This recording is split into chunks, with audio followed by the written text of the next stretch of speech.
Hey, I wanted to hop on here and do a really quick video. I was just reflecting while I was driving back home from dropping my son off at school about how important it is to take advantage of the current situation that we're in. Okay, we already know that it's a disease, this idea that when such and such happens, that's when I'm going to be happy. That's when I'm going to get comfortable. That's when I'm going to take advantage of opportunities, things like that. But there are always opportunities in whatever situation that you're in. Okay?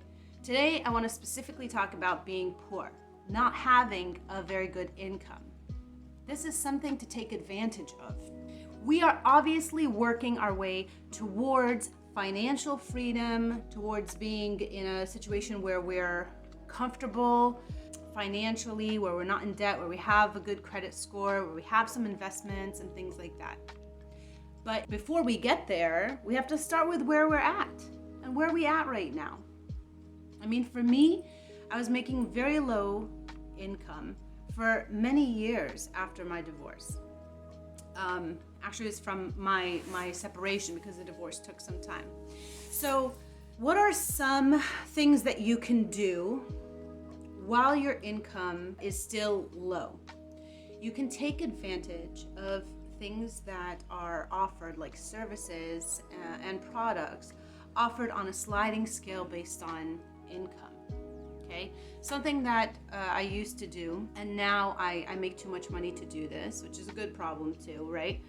Is take advantage of daycare and childcare subsidies that were offered by my work. If you're not sure if your work offers something like this, hit up your human resources office and find out. And if they don't, and you know of work that does, a company that does, try to get your foot in the door there.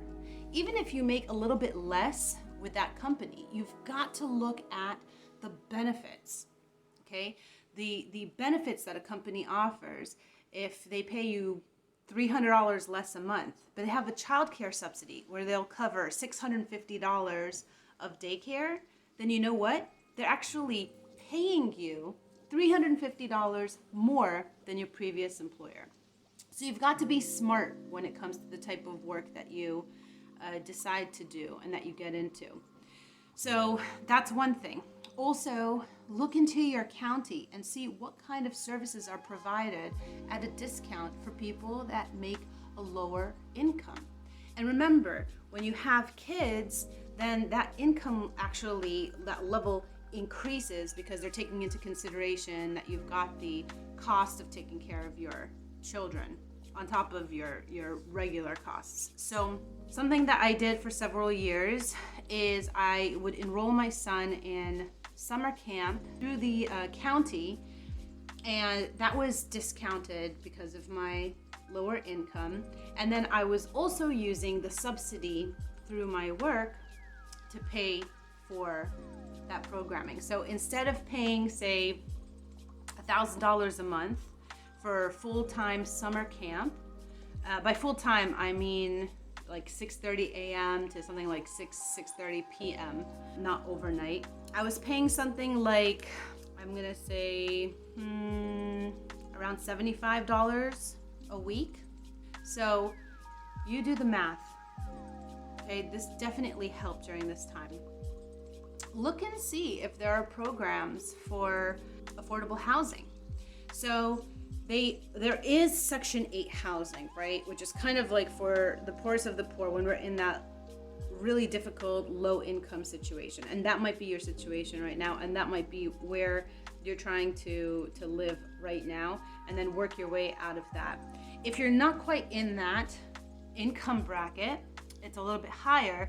Most states, if not all of them, have what's called ADUs, affordable dwelling units.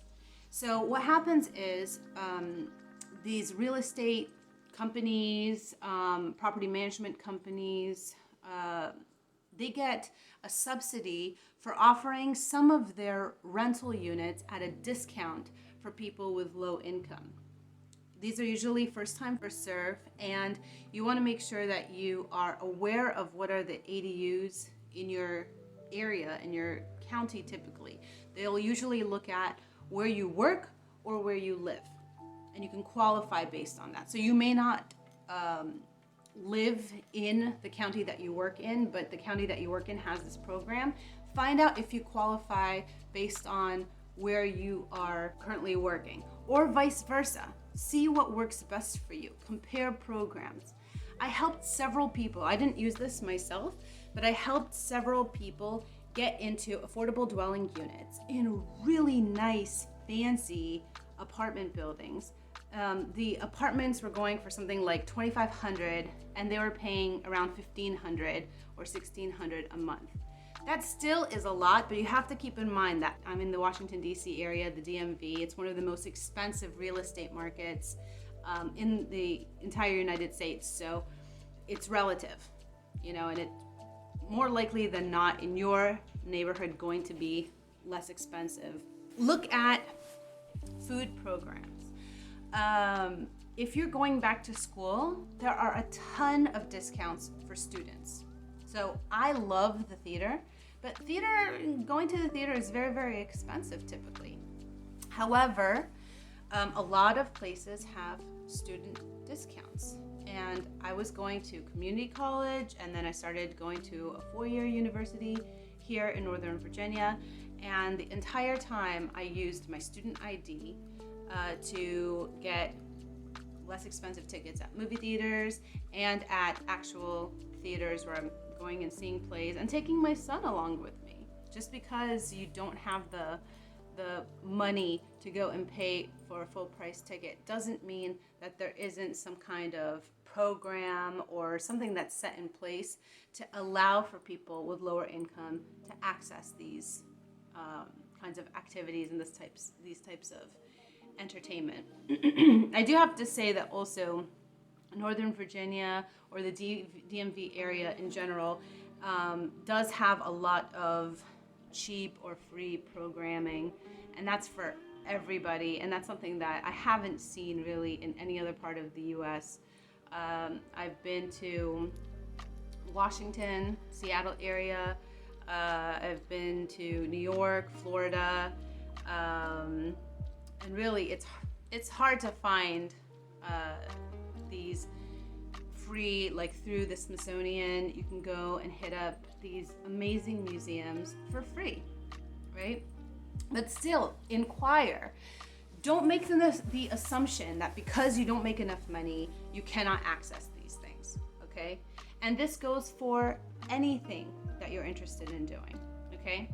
Another thing, so say you make too much maybe for Section 8, or maybe you are in a Section 8 and now you're starting to save some money, but your credit is poor, for example.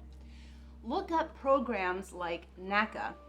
I'll put a link for this organization in the notes here. So NACA is an organization that helps people who are low income, who have poor credit, to purchase real estate property, okay? They work with individuals to help budget and help to clean up their credit so that they can get to a point where they can purchase their own property, okay? That's not available. And I'll also add, NACA, I believe, double check this, they offer their own loans at a lower interest rate. So look into that as well. Those opportunities don't exist for people who make a higher income, okay? Something I will warn you about though, and I did extensive research and actually went through the entire program over here, is your state or your county's affordable housing programs for home buyers.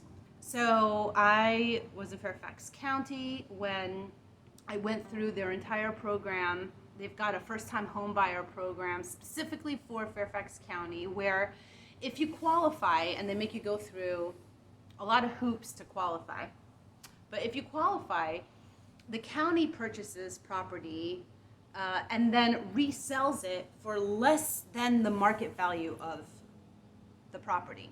So say a home, again, this is an expensive area, but a home here goes for $350,000. They might sell it for $200,000, It's a huge discount compared to how much you'd buy it on the open market. But there are a lot of contractual agreements you make with the county when you purchase this type of property. And that includes when you can sell the property, who you can sell the property to, how much you can make off of the sale of the property, whether or not you can rent the property out, and you have to read the fine print. Okay, these programs aren't necessarily designed for somebody who's got these goals eventually to get into real estate. They might. Remember, everybody's circumstances, like you have your own particular set of circumstances. They don't match what my circumstances are or anybody else's circumstances. You have to look, see what's available, and then create a plan based on what works for you specifically, okay? So make sure that you pay attention.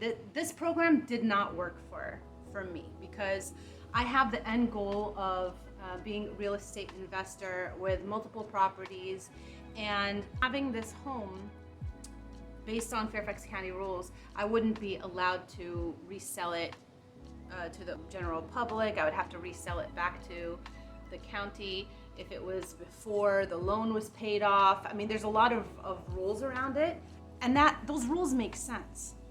You know, it's not because the government wants to be mean to us, right? But if you're buying a home for $100,000 less than the market value, you can't just turn around and resell it and pocket that money, obviously, right? Like, these rules are set in place, but it can be super restrictive. You know, for me, I don't like being tied down to a specific locale. I want to be able to travel when I want, take a job opportunity that's in another state or another country. And the idea that I would be tied to this property and I wouldn't be able to rent it out if I had to be away for a year, that was difficult for me. That was kind of a deal breaker for me, right? So I decided not to move forward with that.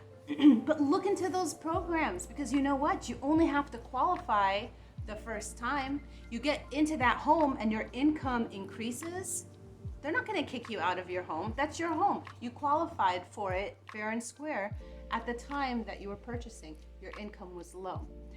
As you increase your income over the future years, they can't take that home away from you, but you can take that money, you can save that money, and you can invest that money, okay?